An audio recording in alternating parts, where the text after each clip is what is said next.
Great news for all AI video creators. WAN 2.2 was released just a week ago, and with all its improvements and new features, it's easily one of the best offline video generation models available right now.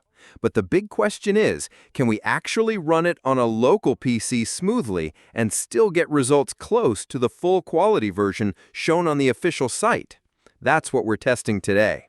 We'll be trying out two workflows: text to video and image to video. To run this model, we'll be using an app called ComfyUI. You can check out my previous video on how to install ComfyUI or follow any other guide available online.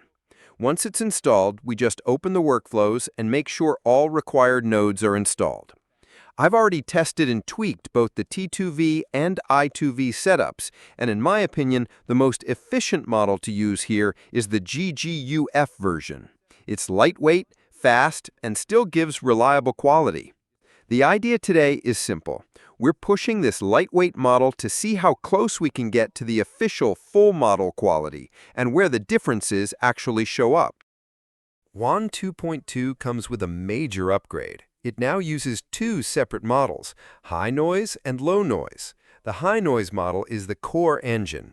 It builds the raw structure of your video: motion, camera movement, effects, animation, and even the semantics behind the scene. Once that's done, the low noise model takes over. It's responsible for fine-tuning, improving consistency, enhancing details, refining the tone, and making the video look polished. So rather than relying on one massive model to do everything, WAN 2.2 splits the job. One model creates the scene, and the other cleans it up. Now let's break down what you'll need to run this. High noise model, low noise model, GGUF compatible VAE, text encoder for T2V, and most importantly, the LoRa models to speed things up. LoRa is a game changer here. It can reduce your generation time by up to 80%.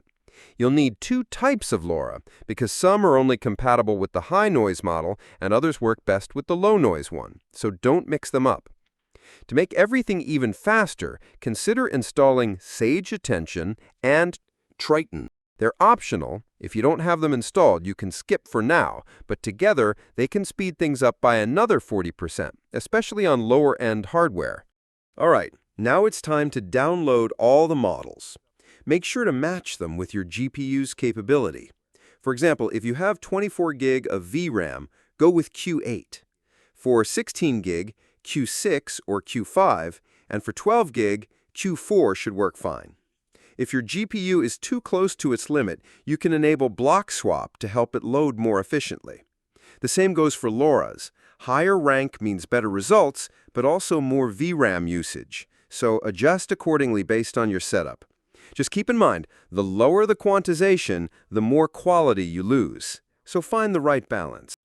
Once everything is downloaded, make sure you place the files in the correct folders. Now, pay attention. There are two critical settings you need to get right here. First is the use of LoRa models like LightX2V and FastWAN.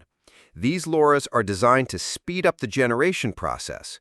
Normally, generating a video might require 20 to 30 steps, which can take forever depending on your hardware. But by using these LoRa's, we can distill the process down to fewer steps. However, there's a trade-off. Using LoRa can reduce output quality and prompt adherence, meaning your results might not follow your prompt as accurately. The good news? WAN 2.2 seems to work surprisingly well with these lightweight setups. You can run it with low steps and still get great results. In most cases, you'll get a full video at 720p under 15 minutes, or low resolution in just 3 to 5 minutes, or total depending on length. Now here's an important tweak. I added something called NAG, Normalize Attention Guidance, into the positive prompt slot. And yes, that's intentional. Normally people plug NAG into the negative prompt, but in this case we're doing the opposite. Why? Because we're running CFG at 1, which disables negative prompts, and LoRa tends to suppress the positive prompt. So by injecting NAG into the positive prompt, we're basically reviving the influence of the prompt itself without needing a negative prompt. We're assuming here that the model is already strong enough to produce clean output without any suppression. And lastly, since WAN 2.2 uses two separate models and samplers, the sampling steps are split between them. The high-noise model handles the first half of the process, while the low-noise model takes over for the second half. So when you adjust the step count, remember to divide it between both models. For example, if you set 10 steps total, high noise will take 5 and low noise will take the remaining 5. Let's put WAN 2.2 to the test and see how close we can get to full quality results on a local setup.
What I've noticed is that 4 steps seems to be the closest in tone and visual fidelity to the original reference. Increasing the step count adds more detail, sure, but it also starts drifting away from the original image, especially in terms of contrast and color balance. That could be because of LoRa suppression, but from all the test generations I've done, I personally feel more comfortable sticking to 4 steps. If you want better results, it might be smarter to just scale up the resolution instead of the steps, especially since LightX2V was optimized for 4 steps in the first place. Of course, feel free to experiment with other settings or try out different LoRa accelerators. Your results might vary depending on your input and goals. And you might notice this. Every video has some flicker and color mismatch right at the start. I've looked into it and there are 2 theories. The first one says WAN defaults to 16 FPS and 81 frames, and that anything beyond 81 frames can cause issues in T2V. This might have been true for WAN 2.1, but WAN 2.2 already defaults to 24 FPS and 720p, so that explanation doesn't really hold up anymore. The second theory makes more sense. It's a VAE mismatch. Even though we're using the WAN 2.2 model, we're still stuck with VAE from WAN 2.1, and that might be what's causing the issue, something to do with how it encodes the early frames. As a temporary fix, I've added a node that trims the first 4 frames from every output. It's not perfect, but it cleans things up nicely for now. For the image-to-video workflow, everything is mostly the same. The only difference is you'll switch the model to the I2V version. There's also a change in LoRa. In this case, I'm only using LightX2V. Also, FastWAN doesn't have a dedicated I-to-V LoRa, only T-to-V. So if you try to use it for image-to-video, it'll often mess with the quality. That's because it was trained on 480p data. Unlike T2V, which builds the latent space from scratch, I2V already has a visual reference, your input image. So we just need to enhance it, not reinvent it. That's why LightX2V is the best speed booster in my opinion. And importantly, it also has a dedicated I2V version. Make sure to use that one when working with images. Okay, we're locked and loaded. I typed in a bunch of nonsense, smashed in a resolution, and hit run. Now let's pray this thing doesn't crash and actually spits out something cinematic.